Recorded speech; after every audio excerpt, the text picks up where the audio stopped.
नमस्कार साथियों, आप सभी का एक बार फिर से स्वागत है JKIT मंत्रा की ऑफिशियल यूट्यूब चैनल में।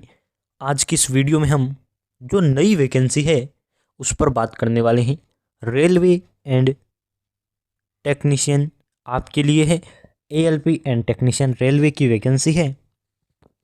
डिटेल से बात करेंगे। सबको पता है, बेसब्री से इंतज़ार है इस वैकेंसी का, कब आएगी वैकेंसी, क्या है, कैसे तैयारी करनी है, एग्ज़ाम का पैटर्न क्या रहता है, सिलेक्शन क्या होता है, सिलेबस क्या होता है, पूरी डिटेल से बात करेंगे।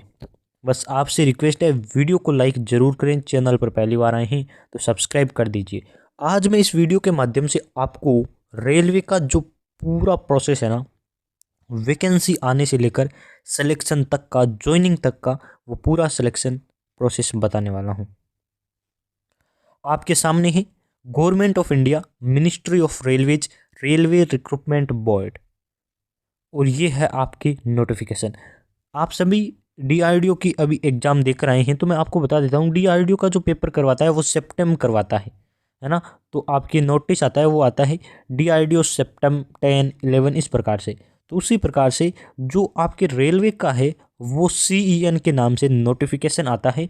डिटेल आपको ध्यान रखना है, ये CEN के नाम से वैकेंसी आती है। चलिए शुरू करते हैं। सिलेबस क्या रहता है, कैसे वैकेंसी आती है, पूरा नोटिफिकेशन मेरे सामने है। मैं आपको एक एक बात इसे पढ़कर दिखाने वाला हूँ। किसके लिए है तो आप देख सकते हैं, recruitment for the post of assistant loco pilot यानी कि ALP एंड टेक्नीशियन कैटेगरीज। और ये आपको शानदार इमेज दिखा रखी है रेलवे की। रेलवे से बड़ा और अच्छा डिपार्टमेंट नहीं है। वैसे तो इसरो, DRDO आपके दिलों में बसे हैं, DMRC, लेकिन रेलवे भी अपने आप में खास है। सबसे कठिन प्रोसेस सिलेक्शन की है वो रेलवे की है। DRDO, इसरो, DMRC इनमें एक एग्ज़ाम होता है, लेकिन रेलवे में दो दो एग्ज़ाम होते हैं और हाई टफेस्ट लेवल का इसे मानते हैं। तो चलिए शुरू करते हैं। इसकी वैकेंसी की क्या क्या डिटेल होती है मैं आपको पढ़कर बताने वाला हूँ। मेरे सामने जो PDF है, यानी कि आपके सामने मेरे पास जो PDF है वो है गवर्नमेंट ऑफ इंडिया, ये मैंने बता दिया आपको, सेन। और 2018 में जब रेलवे की वैकेंसी आई थी तब सिलेबस क्या रखा गया था मैं पूरा आपको बताने वाला हूँ। रिक्रूटमेंट असिस्टेंट लोको पायलट और टेक्नीशियन की है। ये आया था आपकी 3 फरवरी 2018 को, और लास्ट डेट इसकी थी 5 मार्च 2018, यानी कि लगभग एक महीना आपको फॉर्म अप्लाई का टाइम दिया था। अभी भी फरवरी आ रही है, 18 के बाद अभी वैकेंसी आनी है 23 में, तो 23 में अभी फरवरी आ रही है, तो फरवरी में वैकेंसी आ जाएगी, ये भी मैं आपको बता देता हूँ। और आई होप आपने ये भी सुन रखा होगा। तो फरवरी में वैकेंसी आ जाएगी और अप्रैल तक, आपके मार्च तक फॉर्म भरे जाएंगे। बस एक महीना देते हैं, ज़्यादा से ज़्यादा तो एक महीना 5 दिन, एक महीना 10 दिन, इससे ऊपर टाइम नहीं देते। उसके बाद देखिए टेंटेटिव एग्जाम डेट। रेलवे एक ऐसा डिपार्टमेंट है जो आपको टेंटेटिव एग्जाम डेट भी बताता है कि हम इस तारीख तक आपके एग्ज़ाम ले लेंगे, यानी कि इन्होंने बता रखा है अप्रैल और मई। कई डिपार्टमेंट ऐसे होते हैं वो कहते हैं टेंटेटिव एग्जाम डेट वेब्स या एग्ज़ाम डेट वेबसाइट पर हम पब्लिश कर देंगे, तो वो बाद में करते हैं। और रेलवे पहले से तैयार होता है कि इस मंथ में हम एग्ज़ाम करवा लेंगे, और इसमें इंस्ट्रक्शंस लिखे हुए हैं, आप पढ़ सकते हैं। मैं आपको इम्पोर्टेंट बातें बताऊंगा। देखिए इसमें क्या क्या क्वालिफिकेशन रखा गया है। Eligibility for candidate will be considered only on the strength of information, आपको देखनी है। If at any stage of recruitment, तो मैं आपको क्वालिफिकेशन डायरेक्ट बता देता हूँ। इसमें क्या रखी जाती हैं, ITI वाला भी भर सकता है, 12th वाला भी भर सकता है। और स्केल पे इसमें क्या रखा गया है, लेवल टू के अंदर आपको पेमेंट यानी कि मिलती है सैलरी 19,900 से शुरुआत होती है। तो आप देख सकते हैं रेलवे का स्केल पे। और एज होती है 18 से 28, ये हमेशा ही अनरिजर्व की होती है, आपको पता ही है, 18 से 28। और सबको रिलैक्सेशन मिलते ही हैं जो आपके हैं कैटेगरी वाइज।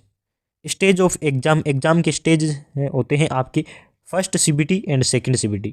दो सीबीटी होते हैं, फर्स्ट सीबीटी और सेकंड सीबीटी। ये दोनों ही common for ALP and technician, यानी कि एएलपी और टेक्नीशियन दोनों के लिए कॉमन एग्जाम रखे जाते हैं, 2 सीबीटी रखे जाते हैं। उसके बाद क्या होता है,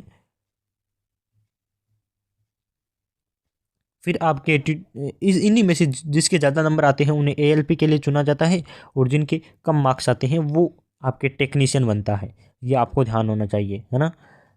और सिलेबस डायरेक्ट उसी पर चलते हैं, और तो इम्पोर्टेंट पॉइंट नहीं है, आप पूरा पढ़ लीजिए इसे। आपको नेगेटिव मार्किंग देखिए इसमें रखी जाती है, डीआरडीओ में नहीं थी। There shall be negative marking in incorrect answers in first and second, आपके 1/3, यानी कि सीबीटी एग्जाम में दोनों में आपके 1/3 नेगेटिव मार्किंग रहेगी। और क्या रखा गया है, मोबाइल और एग्जाम में अलाउ नहीं होती, सबको पता है, किसी भी एग्जाम में अलाउ करते ही नहीं है। और तो इसमें जनरल इंस्ट्रक्शंस आप देख सकते हैं, इंपॉर्टेंट होगा तो मैं पढ़कर आपको सुना ही दूंगा, और नहीं तो मैं स्किप कर रहा हूँ धीरे धीरे। धीरे धीरे स्किप इसलिए कर रहा हूँ ताकि आप भी पढ़ पाएँ। डॉक्यूमेंट वेरिफिकेशन के बारे में कहा गया है, नोटिफिकेशन और आप पढ़ लीजिए, इंपॉर्टेंट होगा तो मैं आपको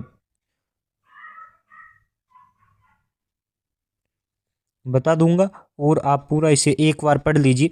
अब हम चलते हैं सिलेबस पर, और सिलेबस मैं कह रहा हूँ बार बार सिलेबस पर चलते हैं, लेकिन सिलेबस आ ही नहीं रहा है नीचे स्किप करने पर। ये इन्होंने सीटों की डिटेल दे रखी थी, 2018 में कितनी सीटें थी वो इन्होंने बताया था, इस बार अलग होगी, तो आपको इस टेबल को देखने की अभी आवश्यकता नहीं है। मेडिकल स्टैंडर्ड आपको दे रखा है, आई साइट, और आपको पता है डिस्टेंस वर्जन, और ये आप चेक कर लीजिए, हो आप सभी की होगी, इतनी नहीं है तो टेक्नीशियन में आप फिल कर पाएंगे, कोई बड़ी बात नहीं है। एज लिमिट 18 से 28 इसमें दे ही रखी है। SC ST को छूट बता रखी है 5 वर्ष, OBC को 3 वर्ष, है ना। आपको ये तो याद ही होगी अपनी कैटेगरी की, आपको आरक्षण मिलता है तो वो सबको याद होता है। एग्जाम फीस इसमें इस बार पता नहीं क्या रखेंगे, लेकिन 500 रखी थी, और SC ST और इनके लिए आपके EWS के लिए रखी गई थी 250 रुपये। इस बार चेंज कर देंगे शायद, एग्जाम फीस में कोई सेम होने का चांस नहीं होता। और यहाँ से इन्होंने दे रखी है recruitment process, only single online application common for notified post, यानी कि दोनों के लिए एलपी एंड टेक्नीशियन के लिए एक फॉर्म आपसे फिल किया जाएगा, और उसके बाद आपके हैं फर्स्ट सीबीटी होगा, सेकंड सीबीटी होगा, डॉक्यूमेंट वेरिफिकेशन होगा।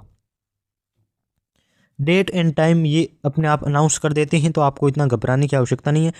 फर्स्ट सीबीटी का देखो, यहाँ आपको ध्यान से समझना है, बहुत ज़्यादा इंपॉर्टेंट टॉपिक यहीं से शुरुआत हो रहा है, यानी कि आप मान लीजिए वीडियो की शुरुआत अब हो रही है, पहले मैंने आपको बेसिक बताया, अब इंपॉर्टेंट है, ये कभी चेंज नहीं होता।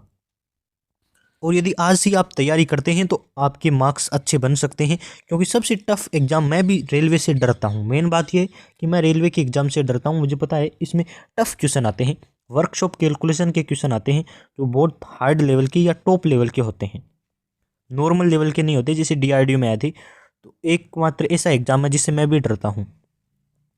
ड्यूरेशन इसमें 60 मिनट रखी गई है, और नंबर ऑफ क्वेश्चन इसमें 75 रखे गए हैं, यानी कि आपकी सीबीटी एग्जाम में जो फर्स्ट स्टेज का सीबीटी एग्जाम होगा दोनों के लिए कॉमन, एएलपी एंड टेक्नीशियन के लिए, उसमें आपके 75 मार्क्स रहेंगे क्वेश्चन की, आपको 1 घंटे का यानी कि 7 मिनट का टाइम मिलेगा, और 1/3 नेगेटिव मार्किंग है। इसको क्वालिफाई करने के लिए आपको अनरिजर्व कैटेगरी को चाहिए 40%, ओबीसी को चाहिए 30%, SC ST को 30, ST को 25, ये आपको इतने मार्क्स बनाने हैं, तब आपका होगा, फर्स्ट क्लियर होगा। और इसमें क्या लिखा गया, the first stage of screening natural and instant, तो आप इसे पढ़ लीजिए, इंपॉर्टेंट बातें मैं आपको बता दे रहा हूँ। ये देखिए सिलेबस भी इसमें दे रखा है।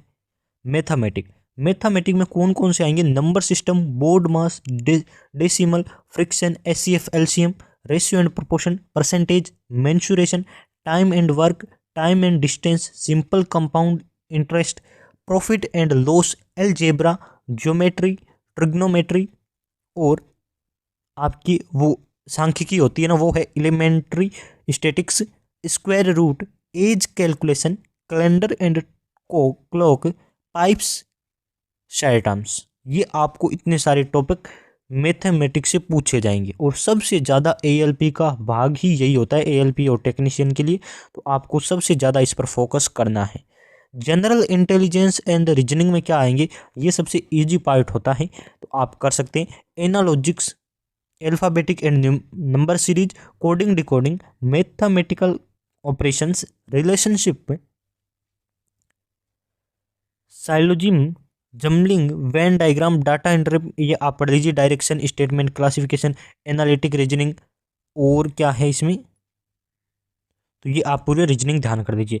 जनरल साइंस में क्या आता है, बहुत ज़्यादा इंपॉर्टेंट, ये नया टॉपिक जुड़ रहा है जो आपकी डीआरडीओ में नहीं था, यूपीपीसीएल टीजीटी में नहीं था।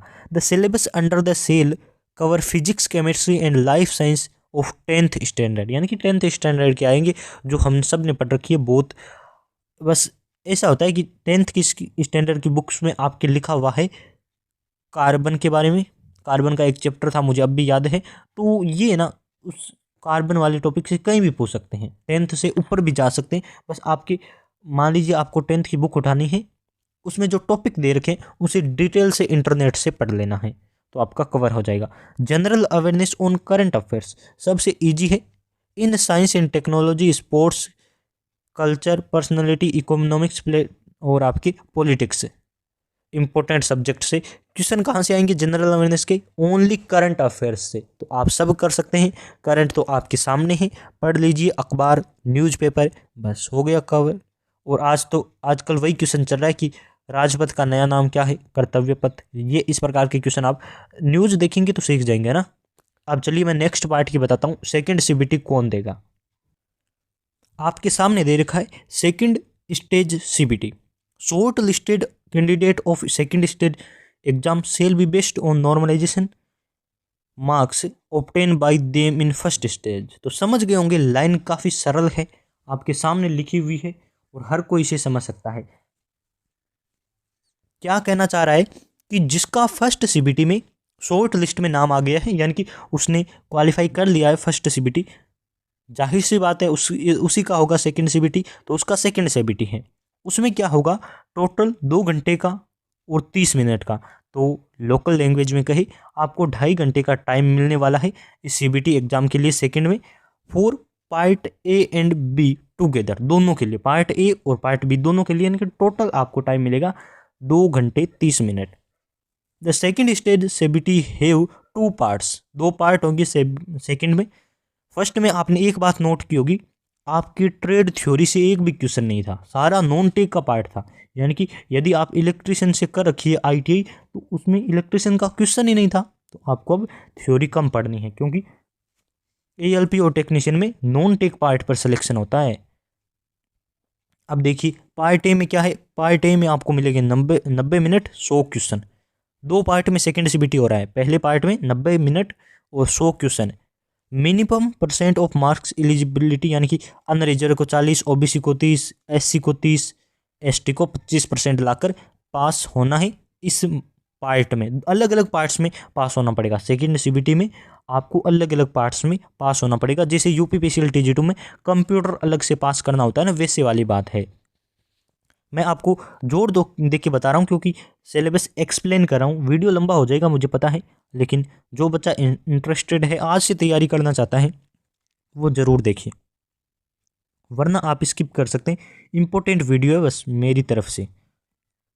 The marks scored in part A alone shall be used for, ये आपको ध्यान रखना है। और उसके बाद देखिए पार्ट ए का इन्होंने सिलेबस दे रखा है, मैथ में सेम वही टॉपिक है जो फर्स्ट में थे, सारे वही है, मैंने एकदम पढ़ के आपके लिए देख रखा है। जनरल इंटेलिजेंस में एकदम वही पार्ट है, यानी कि जो पहली सीबीटी में थे वो सारे पार्ट इसमें आपको देखने को मिल जाएंगे।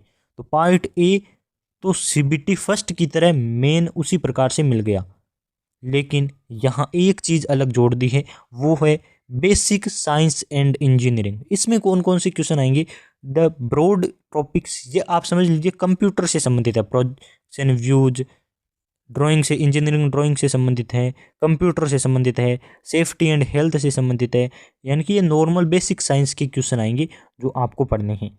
ये एक नया पार्ट जुड़ा है, और करंट अफेयर से सेम है। उसके बाद दूसरा पार्ट होगा वो है 60 मिनट का और 75 क्वेश्चन का, जैसा कि पहले सीबीटी के थे 60 मिनट 75 क्वेश्चन। इसमें क्या है, इसको अलग से पास करना है 35% लाकर। क्या लिखा हुआ है, this is applicable to all candidate and no relaxation in permission, यानी कि आपको हर कैंडिडेट को पार्ट 2 में 35% मार्क्स लाने ही है, नहीं तो आपका सिलेक्शन कैंसिल हो जाएगा।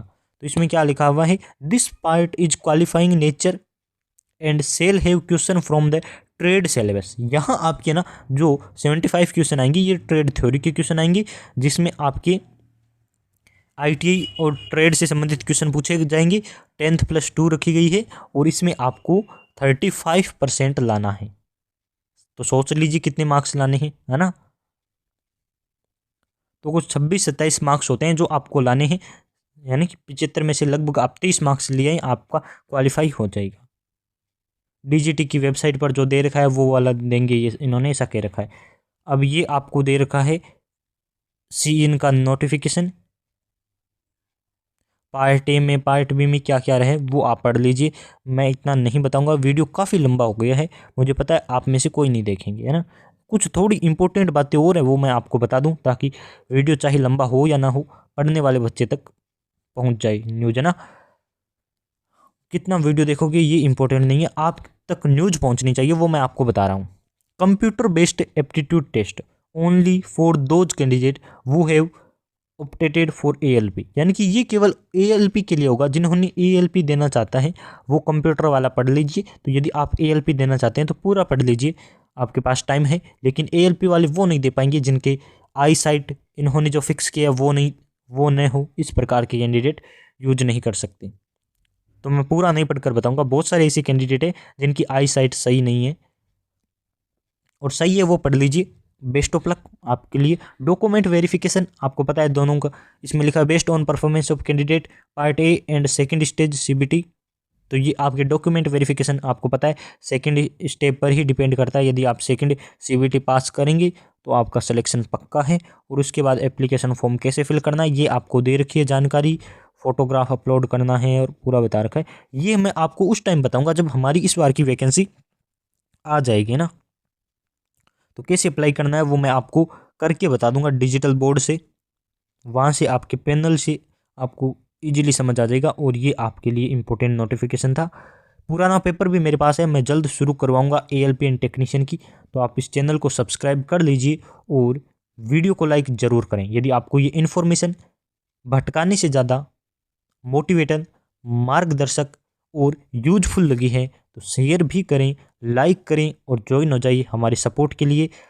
हमें आपके सपोर्ट की आवश्यकता है और आपको न्यूज़ नोटिफिकेशन की आवश्यकता है। जब तक आपका सिलेक्शन नहीं हो जाता आपका टारगेट होना चाहिए कहीं से भी नॉलेज को उठाना और अपनी लाइफ में उसे उतारना, ताकि आपका सिलेक्शन हो जाए। उसके बाद आप अनसब्सक्राइब कर सकते हैं, मैं मना नहीं करूँगा। बहुत बहुत धन्यवाद और थैंक्स फॉर योर सपोर्ट।